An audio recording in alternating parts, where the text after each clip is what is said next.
like to introduce Marshall Roberts. Marshall's a 5th, 6th generation farmer, predominantly a beef breeding operation. He's been working here on this property, Valleyfield, at Glen Huon in southern Tasmania since he was a child, but managing for the last 3 years and has owned the property for the last 18 months. So we're just here today to have a look at what Marshall's doing with his grazing management. He's been working with Graham Hand to actually move towards landscape-focused grazing, holistic planned grazing. There's many names for it. So you can see the cattle here, they're very chilled out at the moment, so they're having their mid-morning break. You might be able to pick up, there are 3 banks of fencing gear. They're in strips which were 8 metres apart.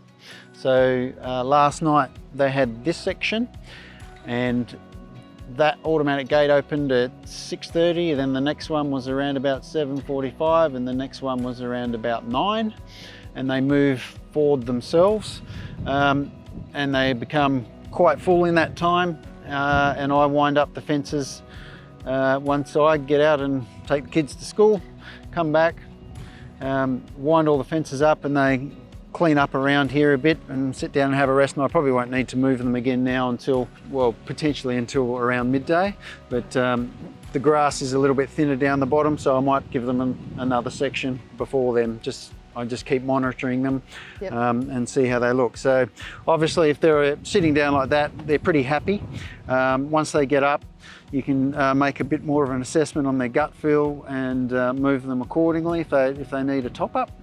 And the idea is that we're doing it at high density, so they're trampling the grass, stirring up that germination, and yeah, promoting better landscape function.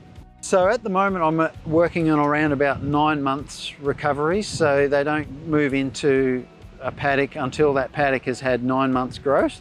Yeah. That's just the way it's panned out based on the experimenting I've done up until now. And there are some paddocks where I'd say that's the bare minimum, and some paddocks where that's more than enough. In these paddocks, I'd say it's getting close to the bare minimum because there's only just the amount of litter that's produced by the recovered grasses, such that when they come in and trample it in, you're actually getting good ground cover. You can see around here there's still quite a bit of bare patches. While there's not so many weeds in here, there's still a bit of bare dirt between. I'd prefer to see that thoroughly covered, so there's just nothing exposed to the air and the sun. So I'm now kind of toying with the idea of destocking a little bit to bring those recovery times longer so they're not moving on so fast. But again, I'll probably give it another season before I do that, because I'm pretty happy with the cattle that I've got in terms of the genetics. They suit this model. They're quite happy to, they're being very easily trained into it. So yeah, I'm very hesitant to let go of cows, basically, but I'll see how it goes, because if you start losing that ground cover, then you'll very quickly start losing the regrowth, and then you'll end up having to destock, whether it won't be so much a choice anymore. Mm.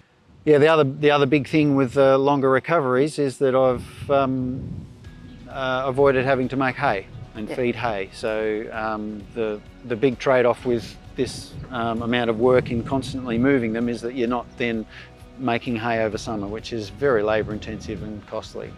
Again, the older ones, they seem to be happy to go in and kind of work at it for 15 minutes or so, and then they'll just chill out, come back and sit down a bit and chew some cud. But it depends on the animal, and in some senses I'm glad that there's a bit of a mix, because I know that there's always going to be some out there that are always hitting the grass hard, and they're actually going to clean it up, and they'll be putting the density on. So at the moment I haven't been back fencing. And I started that with when they were calving. I didn't want to back fence, because I thought if any of the calves got left behind, we'd have mismothering problems and so on. So I've given them some slack, so as I move forward, they're getting more and more room each time. So it's important that they're still hitting that at high density, and they have been. It's been good. So I've been lucky, and I'm now kind of trying to drag myself back into line and start back fencing again, just to improve that density, so you get even more ground cover when it's trampled in hard. So I like to have them pretty full at night time like that, so I actually give them a strip while I'm setting up the nighttime feed, so they're actually pretty much half full before they even move into that. I give them 3 times as much overnight as well, and then you know, they're ready to go through that automatic gate as soon as it opens in the morning. Yeah, they've done well, and I'm still getting I'm getting good prices for the calves. The fertility has been good given the issues I've had with the bulls, but you know, that's a bull issue, not the cattle. Yeah, they're happy. Every time the vet comes in, she seems to be quite happy with them. By automating with the automatic gates and so on, you know, I don't need to be out before 10 o'clock in the morning if I don't want to be, and I can use those during the day as well if I want to, so I don't have to be over here all the time. But yeah, in terms of the different models, you know, you're not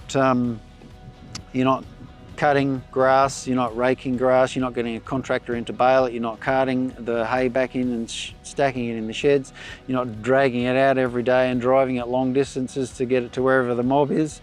So, I mean, that to me is just, that's the epitome of craziness. You know, you've got hay in the paddock, it's worth more as fresh grass than it's ever going to be as hay, which is just deteriorates as soon as you put it up. So in that sense, I'm far happier doing this, and yeah, it's been profitable so far. I mean, prices have been good, obviously, but so far it's been good, and I certainly wouldn't want to go back.